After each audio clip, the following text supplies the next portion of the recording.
अस्सलाम वालेकुम मेरी भैनों की हाल चाल ने तुहाडे ठीक हो। तो मैं भी ठीक जी, अल्लाह का शुक्र जी फिटी पई जे। वो कहते हैं ना, जो मोटा हुआ हो या फिर ठीक हो, बस उसको फिर हमारी माइयाँ आंटियाँ कहते हैं कि हाँ फलाना टमकाना फिटिया पिया है।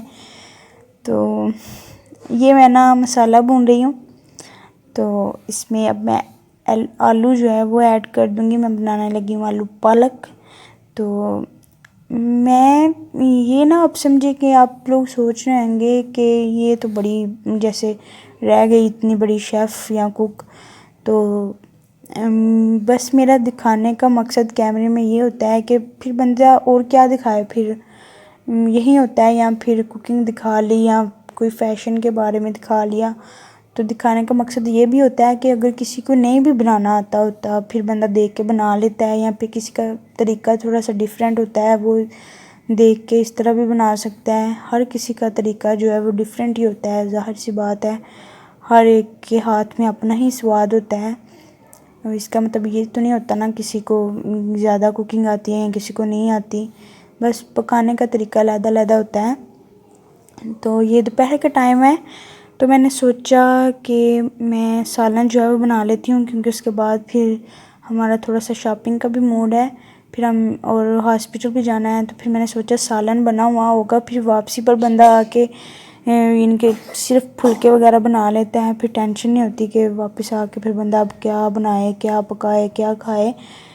तो मैं सालन इसीलिए बना रही हूँ क्योंकि मेरी ये टेंशन जो है ना ख़त्म हो, फिर बंदा रिलैक्स करके अपनी शॉपिंग भी कर ले और अपना और भी जो काम होता है वो बंदा निपटा ले। तो ये यहाँ पर आंटी ने पानी भी रखा है उबलने के लिए।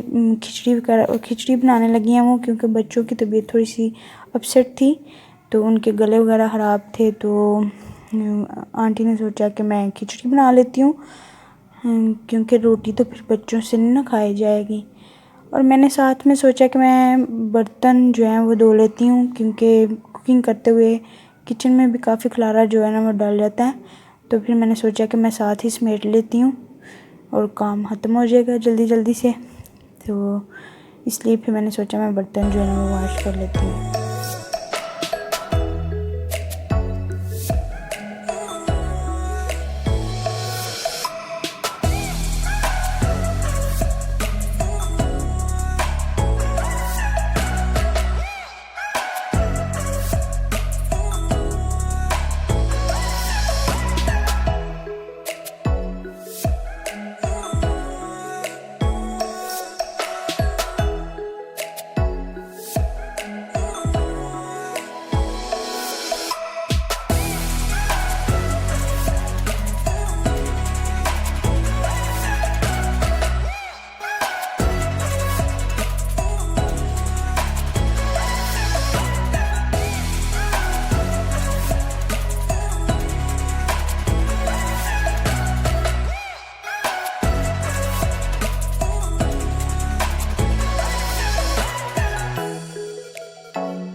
जी, तो मैंने बर्तन वॉश कर लिए हैं।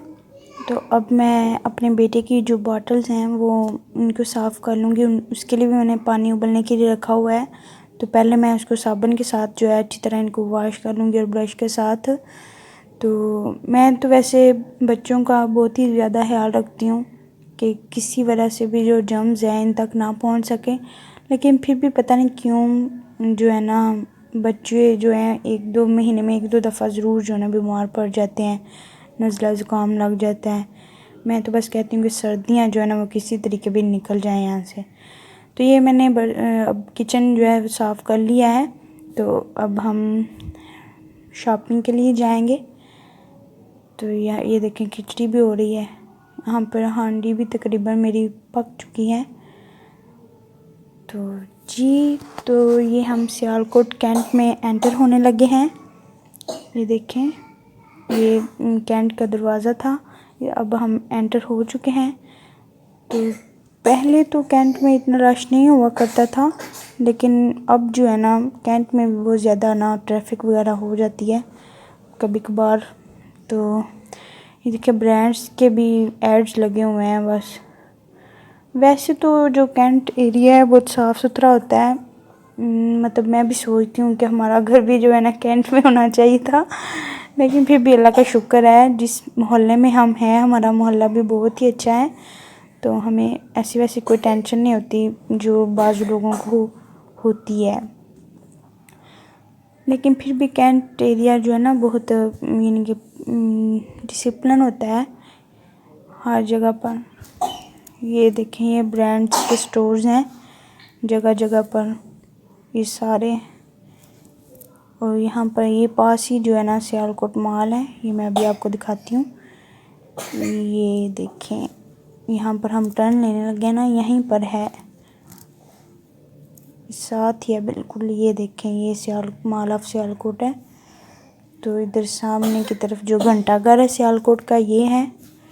अभी मैं पहले हम हॉस्पिटल जाएंगे, उसके बाद फिर शॉपिंग के लिए मामा लव आगे। ये देखें, ये मामा लव है। यहाँ पर ये सारे बेबी कार्स पड़े हुए हैं, स्टॉलर्स हैं। अगर किसी ने भी अपने मतलब बच्चे के लिए कुछ भी लेना हो, ये ऑनलाइन में डिलीवर करते हैं, लेकिन मैंने कभी ऑनलाइन तो नहीं मंगवाया, लेकिन फिर भी मैं इधर से आकर खुद ही ले लेती हूँ। ये बेड्स हैं, ये देखें, ये भी कार्ड्स हैं सारी। ये देखें, वाह, बच्चों की चीज़ें देखने में बहुत ही मज़ा आता है। ये वॉकर्स वगैरह, ये अलमारी भी है, ये देखें, ये ब्लैक कलर में है। हाँ, मैं खोल के चेक कर रही थी इसलिए कैमरे में कुछ खास नहीं दिखाई दिया। ये देखें, ये और ये जो है ये सारी जो प्लास्टिक के अलमारियाँ और ड्रॉर्स हैं। तो ये देखें, यहाँ पर ये सारी पार्टीज़ पड़ी हुई हैं बच्चों की, बहुत ही स्टाइलिश है। ट्रेनर है, पार्टीज़ का ट्रेनर भी पड़ा हुआ है उधर। ये सारे न्यू बॉर्न के जो कपड़े थे। और यहाँ पर ये बेबी गर्ल के लिए ये सारे बैग्स हैं, ये कैप्स हैं जी। तो ये तो मैंने घर आकर देखा कि यहाँ पर मामा लव का उन्होंने यानी कि टैग नहीं शॉपर पर लगाया हुआ ना, तो ये थैंक यू बस आम सा शॉपर है। लेकिन फिर भी मैं वो मामा लव ही था जिधर मैं गई हुई थी। ये मैंने ब्रश लिया था और ये एक स्वेटर लिया था मैंने, स्वेट शर्ट भी से बोल सकते हैं। और ये मैंने 2 in 1 जो है ना ये सूट लिया था, ये देखें, जामी के लिए लिया था। और ये बैग लिया था मैंने एक, क्योंकि मेरे पास बड़ा था तो इस पे काफ़ी स्पेस थी। ये डायपर बैग इसको बोलते हैं। तो कहीं पर अगर छोटी मोटी जगह पर जाना हो तो फिर बंदा इतना बड़ा बैग उठाए, तो फिर मैंने इसलिए छोटा ले लिया। और इसका प्रिंट और कलर वगैरह मुझे बहुत अच्छा लगा था, इसलिए फिर मैंने सोचा मैं ले ही लेती हूँ, क्योंकि मैंने वैसे भी लेना था, मेरी ज़रूरत थी, इसलिए मैंने ले लिया। ये डॉटेड था, मुझे बहुत पसंद आया। इसका मटेरियल भी बड़ा अच्छा था ना, ये यानी कि कुछ ऊपर गंदा वगैरह हुआ हो तो फिर बंदा गीला कपड़ा लेके साफ़ कर सकता है। तो ये जामी आ गया, इसने अपने पापा की मेडिसिन पकड़ी हुई है। हेलो जी, तो मिलते हैं अपनी नेक्स्ट वीडियो में। उम्मीद करती हूँ आपको मेरी ये वीडियो पसंद आई होगी, और तब तक के लिए अल्लाह हाफिज़।